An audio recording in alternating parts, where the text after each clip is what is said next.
Amen. What's up? Welcome back to the channel, everybody. Today we're talking about Christ washing. I can barely say the word. And it's funny because it's extra bright out this way in Alabama. And so you kind of see the light beaming behind me. Oh, wow, it just got super bright. I'm being Christ washed right now. Oh, it reminds me of a scene in a movie. What's the movie? I'm going to remember the movie. This is not the end. The end of This is not the end. How ironic is that? Listen, as you're coming in, if you haven't already, make sure to like the video. Subscribe to the channel, hit that alert notification bell so that you can be notified, right? And then consider the many ways that you can join, connect with, or even support this community. You can do so through Patreon. You can do so through the YouTube membership program. You can connect with us on Discord and start sparking off some conversations with us. And of course, we're hanging out every Sunday afternoon for Sunday sessions.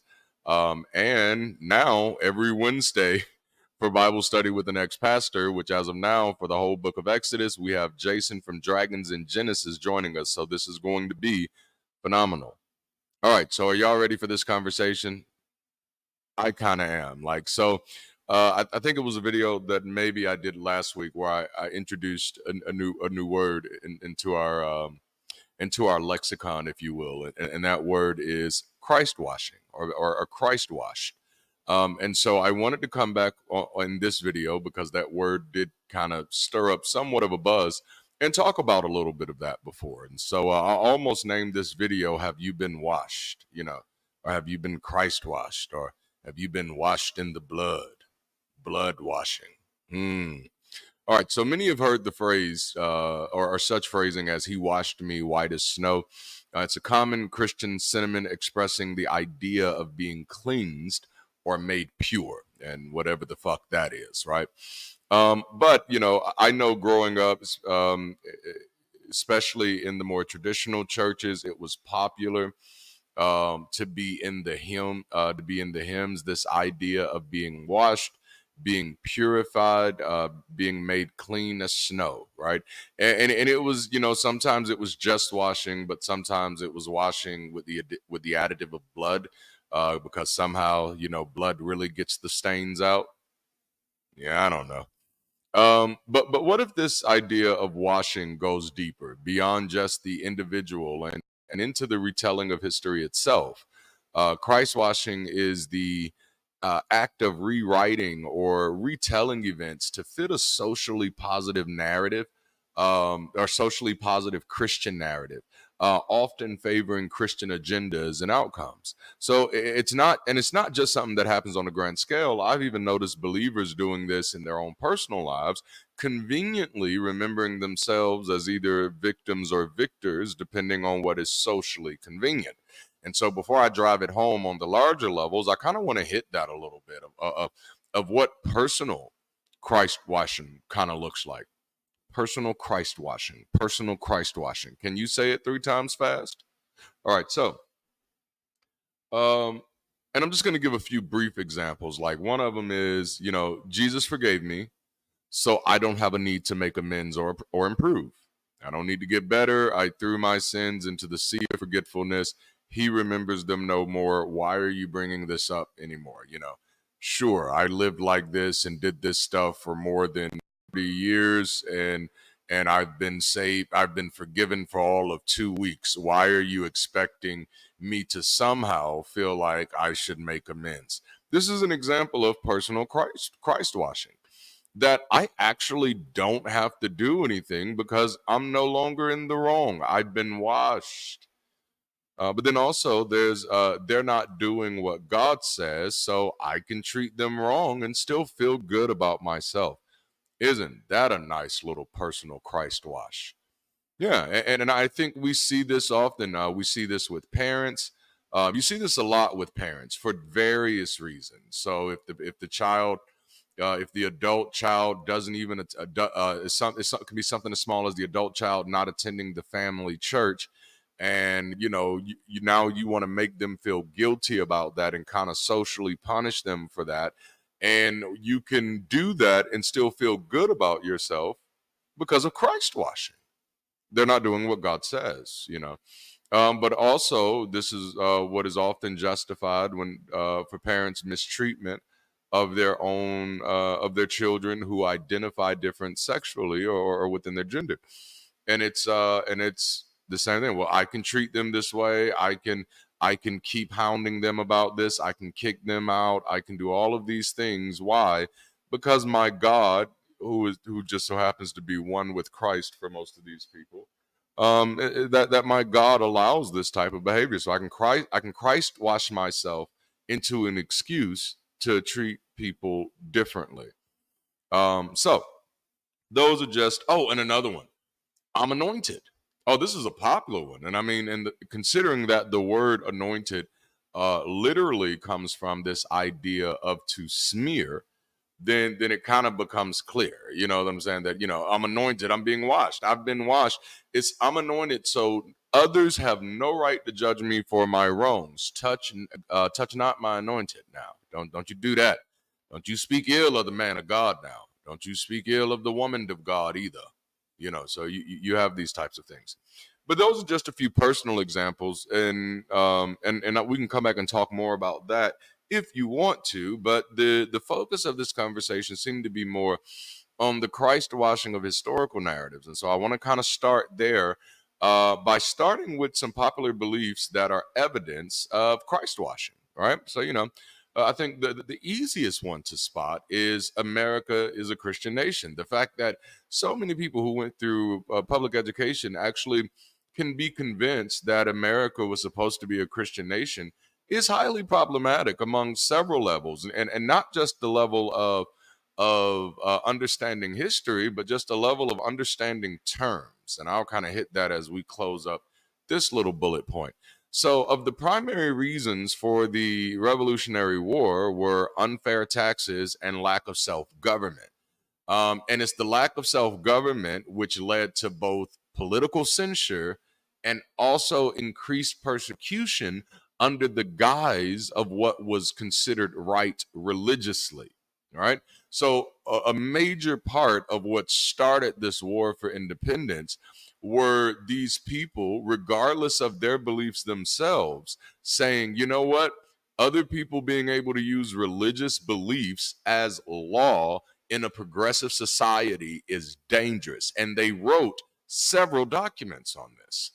Founders such as Thomas Jefferson, James Madison, Patrick Henry, and George Mason first established a measure of religious freedom in Virginia in 1776 with the Virginia Declaration of Rights, which became a model for religious liberty for the nation. Now, Jefferson actually left the Continental Congress to return to Virginia to join the fight for religious freedom. I mean, think about how important that is to him. For him to leave the Continental Congress to get back to Virginia because he says, hey, I got to make sure that religion doesn't. You see what I'm saying?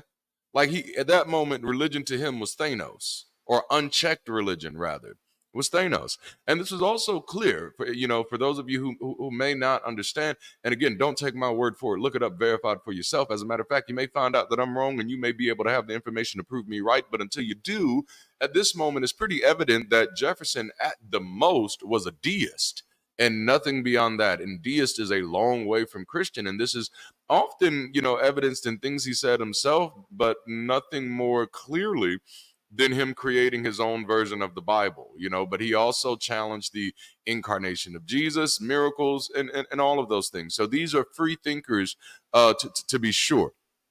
But he did manage to have repealed various laws that were punitive towards those who had different religious beliefs.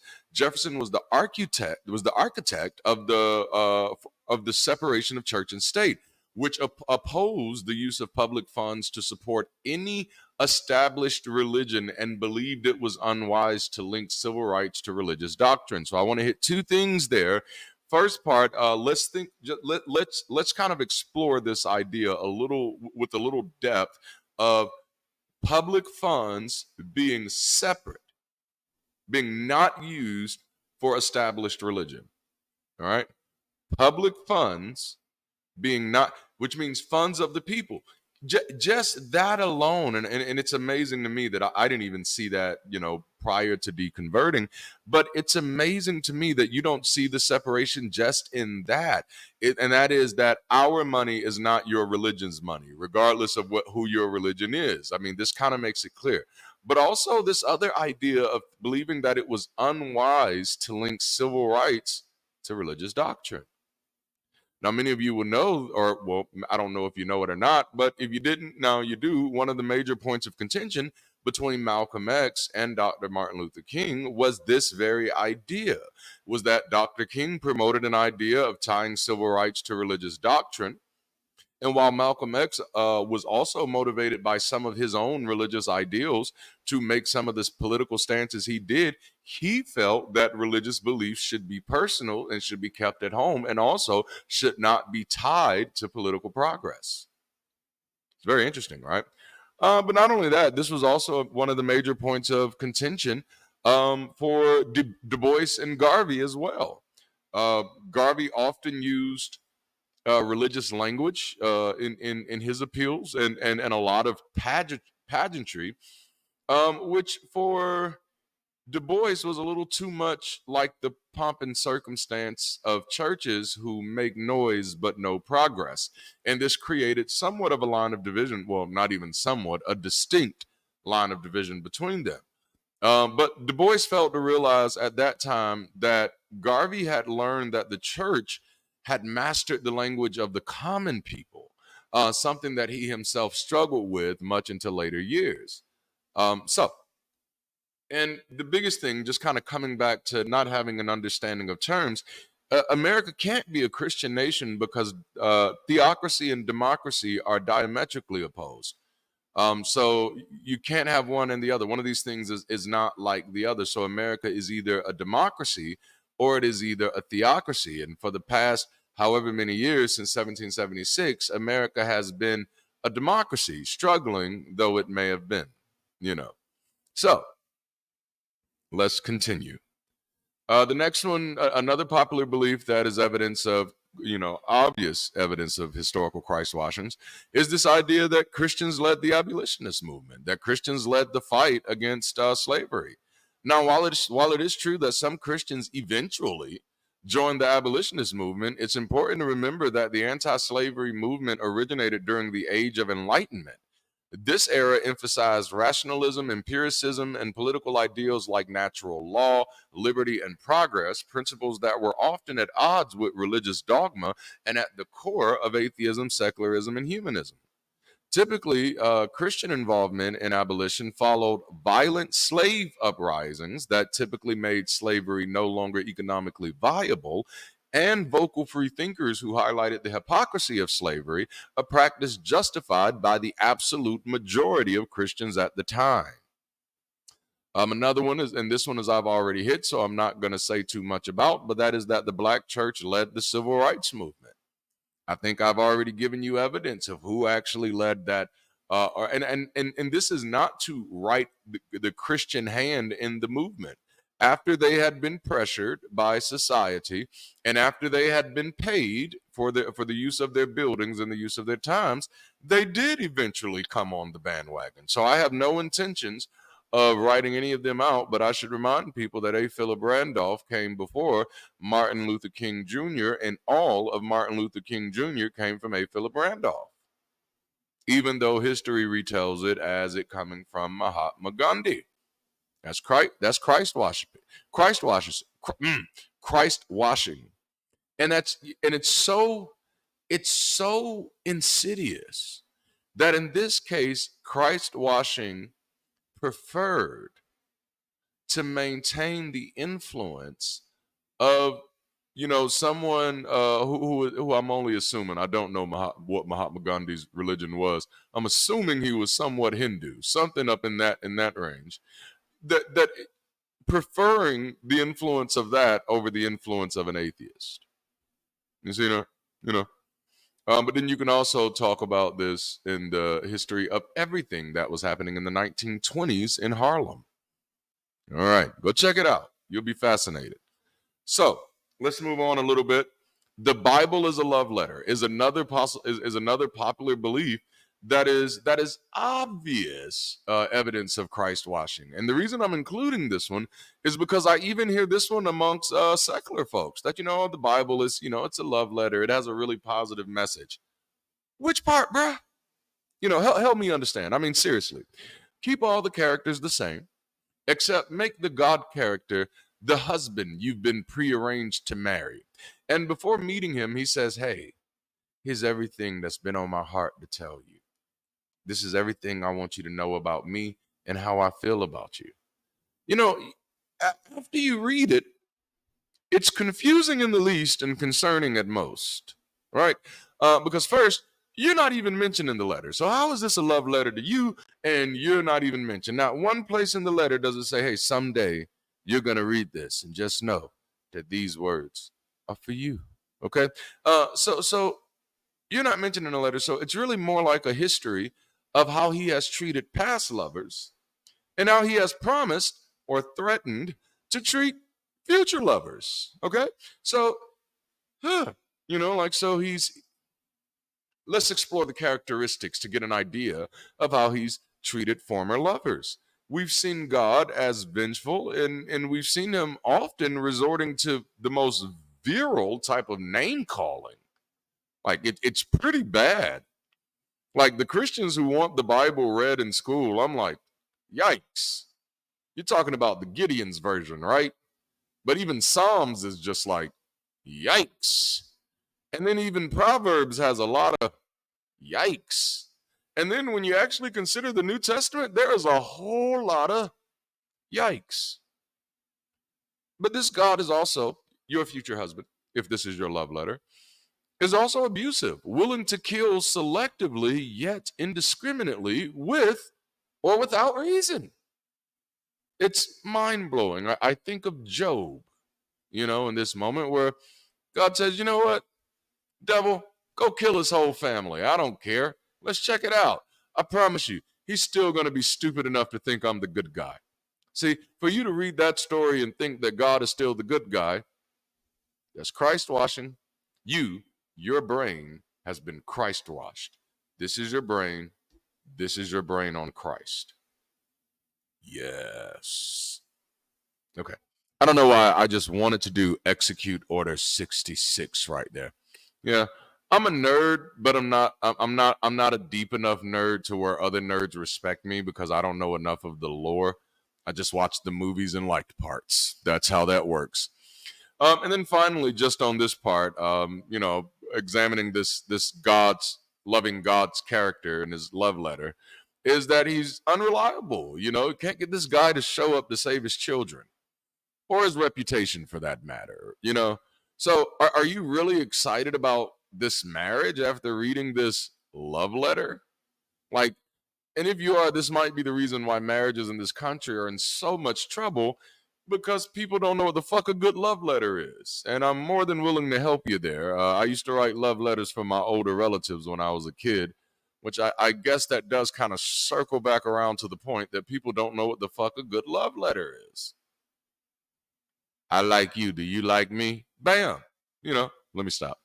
All right. So another popular belief that's evidence of Christ washing. And this is another one that I've talked about on my channel, but it's worth, just kind of hitting again right here. And that is that Jesus is a good guy. Like, it takes absolute Christ washing to read the Gospels and come away with this idea that this person is the paragon of perfection. That's not how the story reads. You know what I'm saying? Like, there's nothing in this story that tells me this person is perfect, nor good. And this person doesn't even call themselves good. You know what I'm saying? That's how powerful the Christ washing is. Like, Christ washing can go against the words of Christ himself. Wow. Don't you want some? So just to hit a few things, Jesus believed that Jews should rule the world. Okay? This was a belief of his. That makes him a supremacist. This explains why so many supremacists attach themselves to Jesus and not critical thinking, don't you think? The idea of any type of supremacy is an absolute affront to intelligence to me. So, Jesus also refused to heal people who weren't convinced. Like, now, which means that he either sucks as a person or his powers suck. And in neither one of these scenarios would Superman still be considered super. Like, imagine Superman shows up and says, "Oh, I can't save you because you're not convinced that I can save you." Or Superman shows up and says, "Oh, I can't save you because my powers don't work." Like, or because like, it just, either way, you're not a super guy. You're not super, you know. I also remind people that Jesus did encourage his disciples to forsake their families. In a progressive society, we don't really look too highly on that. We don't really look highly on men abandoning their families. But please notice there is a high and heavy correlation between highly religious communities, superstitiously religious communities, particularly where poverty is also a factor, and fathers leaving their families. It's not always drugs and prison that's leading them away, mind you. Yeah, it's time to talk about these narratives. But yes, and again, I said correlation, not causation, but maybe if we study it, we'll determine that there might be something else to this. All right. And another one, and this one technically isn't Jesus, but Christians believe that Jesus and God are virtually or absolutely the same person. So God, Jesus, kills a couple for being dishonest about their offering at church. They said they were going to give, maybe 5,000, and then they said, you know what, let's give 4,200 instead. God kills them dead. Jesus kills them dead. Okay, this is not a good guy.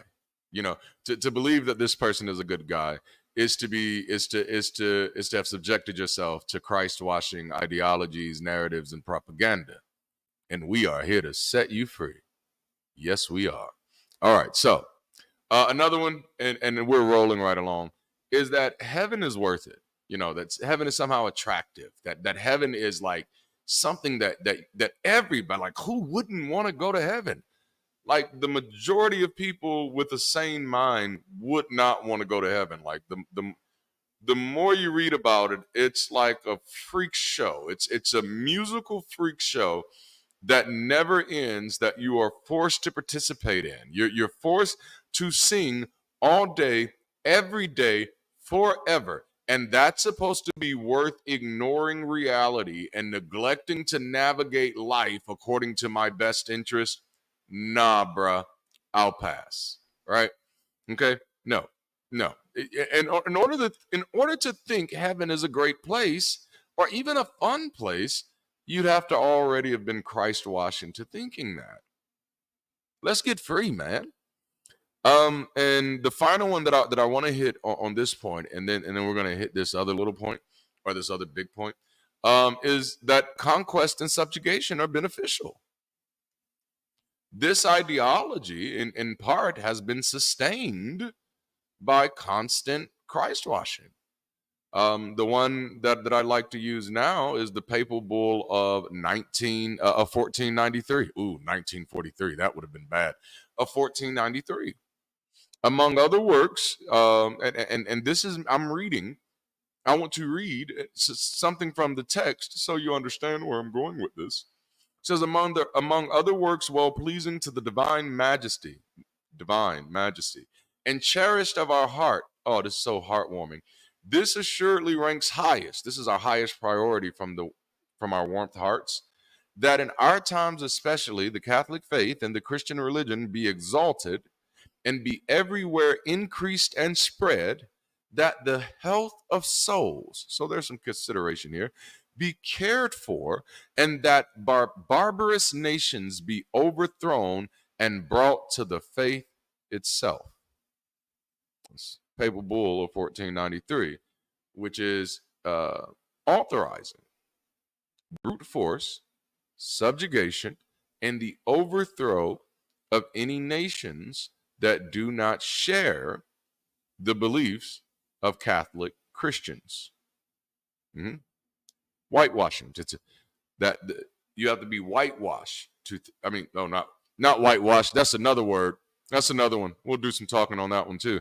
But Christ washed. You got to be Christ washed into thinking that this is okay, because obviously it's Christ who's approving it. So Christ's approval has washed this of all of its inhumanity. And then even this idea that white supremacy is virtuous. This is a product of Christ washing, you know? I think the best evidence of this propaganda was a little movie called The Birth of a Nation. Go look it up. There's two, but go look it up. All right, so moving on. So we talked a little bit about Christ washing. I provided some examples, but I want you to understand that Christ washing itself is a double-edged sword, because the same Christ washing that makes some look pure as snow, again, whatever the fuck that means, it can also insidiously and almost magically turn people into criminals. We'll call this Christ negging. This process involves creating or reinforcing negative stereotypes about non-believers or those who do not conform to Christian norms. It's a type of Christ washing, just to the negative. All right. So let's hit a few before I close up popular beliefs that are evidence of Christ negging. One was that non-believers are unworthy of equal consideration or treatment. A popular Christian excuse for human tragedy is, well, they weren't believers, they weren't serving God, or they weren't serving the right God. This is a popular excuse that when Christians are faced with, how do you explain human tragedy? Why did all these people die? You don't know if those people believed in God or not. Yikes. That's an example of Christ negging. Okay. Another one is that non-believers should be reduced to perpetual slavery. Again, I'll cite a papal bull. This one about 30, a few years earlier, 1452. And again, I would like to read from it, since we read from the Bible so much, why not read from other things too? Justly desiring that whatsoever concerns the integrity and spread of the faith, for which Christ our God shed his blood, there's that washing, shall flourish in the virtuous souls of the faithful.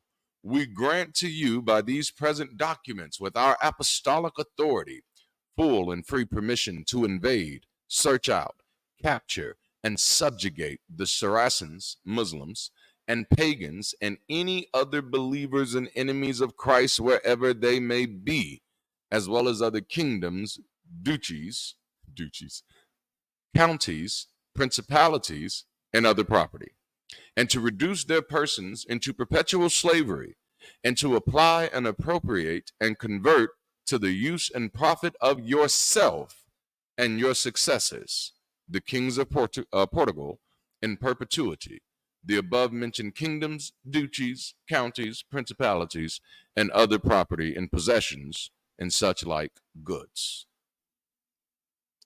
This is why I often try to remind people that Christian nationalism is nothing new. It is nothing more than the final death wells of a Christianity suffering the rise of reason. And we should do it the final favor of putting it out of its misery for the good of all humanity. Let's just close that casket and put in that final nail. You know what I'm saying? All right, so another one, and I'm going to just try to run through some of these fairly quickly, but is that women are fragile, weaker, emotional, or not logical. This is a great example of Christ negging. Hey, you've been Christ negged. You're emotional. No, they're just all emotional. Must be that time of the month. You've been Christ negged. You're weaker, logical. Well, they just can't think about things the way that we can. Christ negged. The idea that people who are sexually active or explorative are immoral. To even believe that means you don't even know what morality is, because, again, one of these things is not like the other. The lines of connection are not actually there. The math isn't mathing. You like to have a lot of sex, you're immoral. How do you get there, right?